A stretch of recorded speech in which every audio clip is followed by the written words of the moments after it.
All right, hi everyone. Björk Benediktsson here, author of Step by Step Mixing and founder of Audio Issues.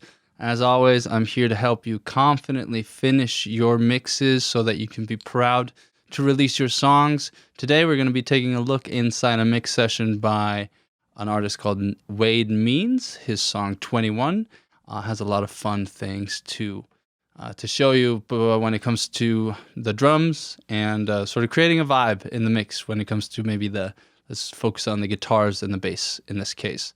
And before we get into that, please like and subscribe. And if you'd like my mix translation cheat sheet that helps you get great mixes that translate to every speaker system, go to mixfinisher.com and download it there.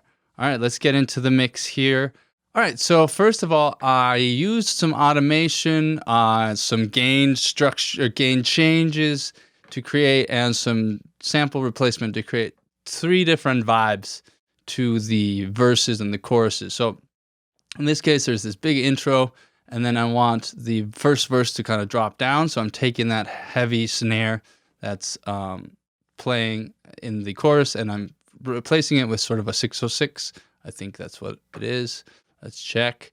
What is it? It is, yeah, 606 snare by a Drumagog. So just one of those. And then from there, we go back into a heavy hook part, and then back into this, and we go into the chorus, and then into the second verse here. And that actually, I just take this region and I gain it down so that it's lower in level. Instead of using automation, I just gained this region down. It's all pretty clean because it is all MIDI stuff, so that's fine. And then in the first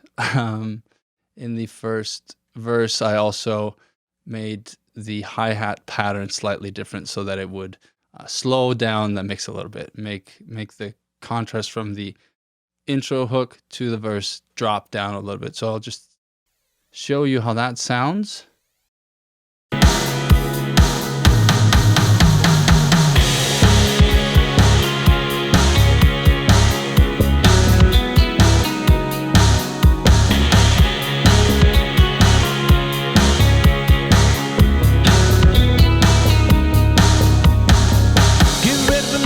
Cause here it comes, everything you ever wanted, all wrapped up in a nice bright bow. Don't look so disappointed, there's no schoolgirl all grown up, sugar. So as you can hear, there's a build-up throughout the first and the second verse here. There's more going on. And then we hit the chorus again here, and I'll just show you a snippet of that. So we go into the chorus. Nothing left to believe in. I'm a witness to a world gone wrong, and after 21 years, that is far too long. Grown tired of asking why. Another 21 years will be too much time in this life.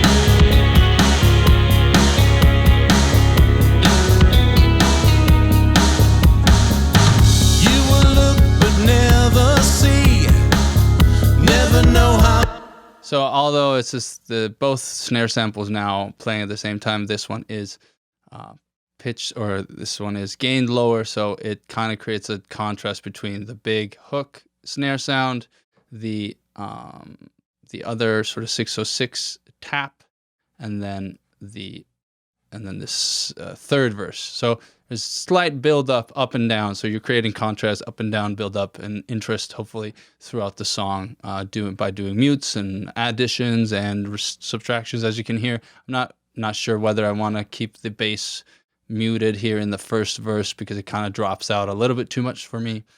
But it's pretty cool when the bass actually comes back, especially with these tom rolls here. There's no schoolgirl all grown up. Anyway, I thought that was kind of groovy. Then the second part I wanted to show you is just the guitar design, the guitar and bass design. So I thought I wanted more power out of these guitars.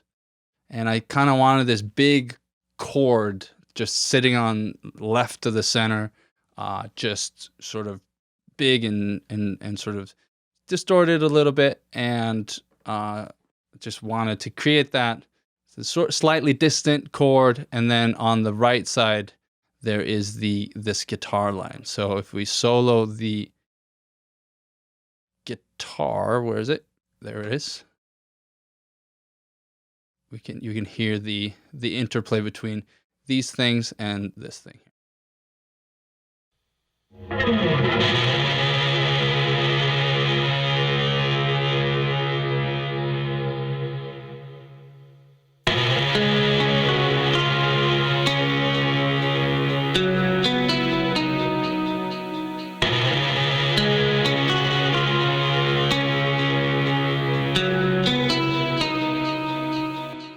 So I think those are both programmed guitars, actually, but I think that's just cool because it gives me an opportunity to be creative and have fun with it. So the biggest part of this is, so this is doubled. So I just got one track of guitar, and I doubled the guitar, and I added a simple sample delay to create some automatic double tracking, and then I panned the normal guitar, or the original guitar, slightly left to center, and then the other guitar all the way to the right, which is sort of what you can do if you just you could do it in parallel with a delay, but I decided just to mult the track and copy it down, and then it's slightly quieter, so it's still very much puts your perspective or puts your attention on the guitar to the left, as opposed to the one that's hard pan to the right. But what that does, in addition to the amp itself, so I thought I wanted it to sound slightly more sort of amped up. So I'm giving it that sense of that is, coming out of an amp, being in a room sort of feel. So this is how that sound, the original sound is without any of the amp sim, or without any of the, there's not a lot of EQ going on here, but there's some stuff going on with the Chef's Omni channel, but we'll go through that.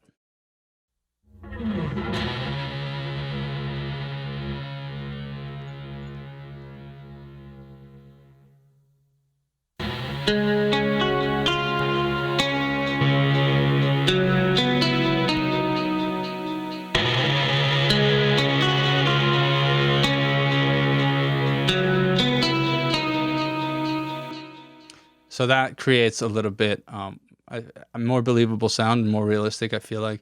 And it's just I think the Logic amp sims are fun, super versatile, and fun to use on things like this. This also has one of my new favorite tricks, which is a delay as an insert, and it's just all the way down to dry. It's only 15% wet or so.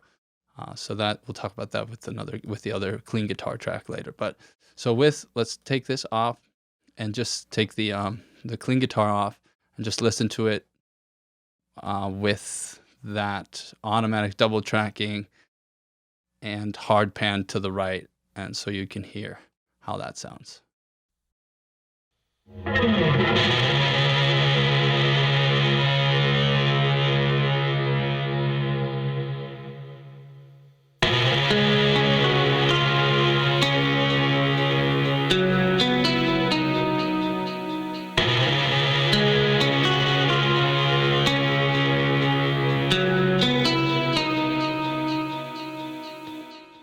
So that creates kind of a fun width on the guitar. And then in this clean guitar, it just has this delay again as an insert, but turned down all the way. So I'm just designing the sound, and it has, I try to time the repeat and the amount of repeats so that it just cuts down as soon as something else happens, or basically it repeats until the vocals start coming in, because it's like doom doom doom doom doom doom doom, and then the vocals come in and it's like dies, and as if like the vocalist is coming up to the microphone and the guitar is being turned down. Sort of gives you that interplay between the instruments. So I thought that was kind of cool on the guitars. And then the bass is super fun and groovy. It is a let's find a good spot. I think it's right here maybe. And it's a synth. And what I have going on for it here is I have a bass and a parallel bass. So I have an amp sim on it. I have the R bass. I have some EQ. I have a CLA 3A, and then I have a side-chained compressor or a compressor sidechain to the kick drum. And then from there, it goes to my parallel chain, which has all the lows filtered out, and then some heavy boosts on the mids. And then there's some saturation. And then it goes to my pedals because I kind of felt like it sounded like had kind of like a Genesis vibe, so I just decided to put a bunch of 80s effects on the bass and see what happens. And I thought it came out pretty groovy. So let me just bypass all of these, and then you can hear the before and after.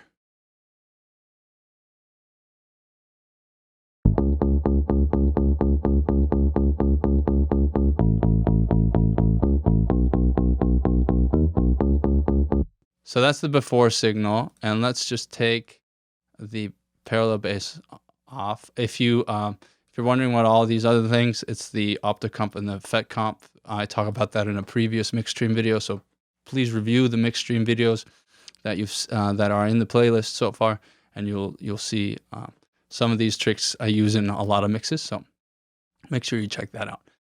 But so let's just start by activating the bass plugins, and then I'll show you how much the effects help sort of give that synth a weird 80s synth bass vibe or whatever you want to tell it.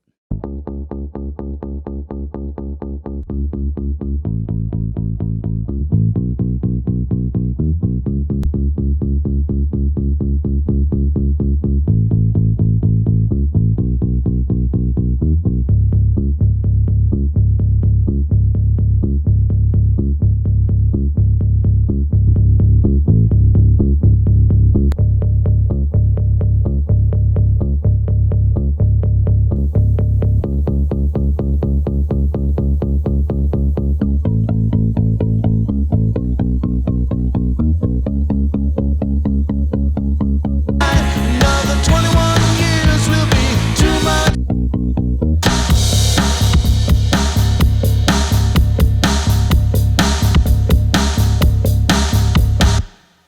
So I think that was pretty cool. Let's hear. I think it's a lot of fun to hear in the outro, and that ties up with my weird last trick that I thought was fun and gave the song a slightly interesting vibe. Unclear whether Wade likes it or not, but fine deactivating it. I thought it was cool, but it's a doubling of the clean right guitar part, and then I actually did sort of the similar trick to the big wide guitars in the choruses, which are basically, so when the chorus hits, there are these two power chords that are automatically, it's double tracked, and they're hard panned left and right, which means that the mix gets wider when those guitars hit, because nothing is panned that hard left and hard right until the chorus hits. But then I did what I did with that other power chord guitar, this one. I actually copied this guitar track here.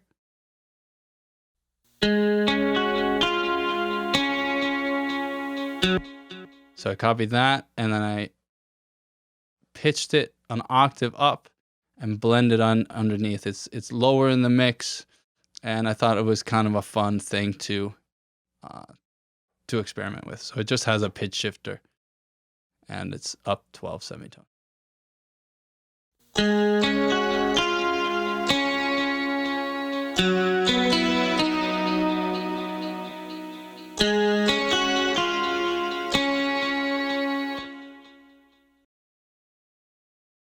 I just want to give you the perception of the width of the mix.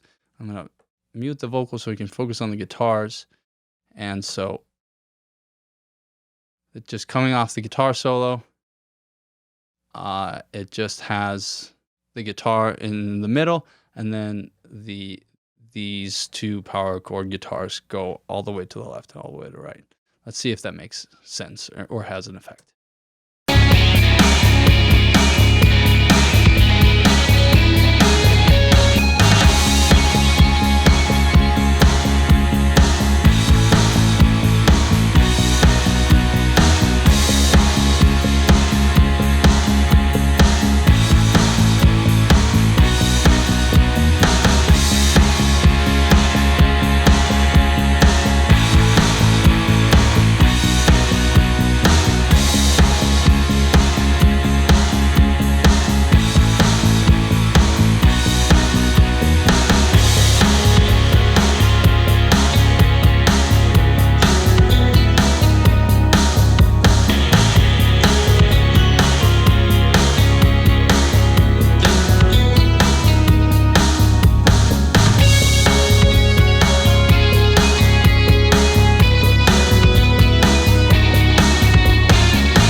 Yeah, so that's a little bit of how I tackled creating sort of a vibe out of these programmed instruments. I thought the bass performance is pretty cool.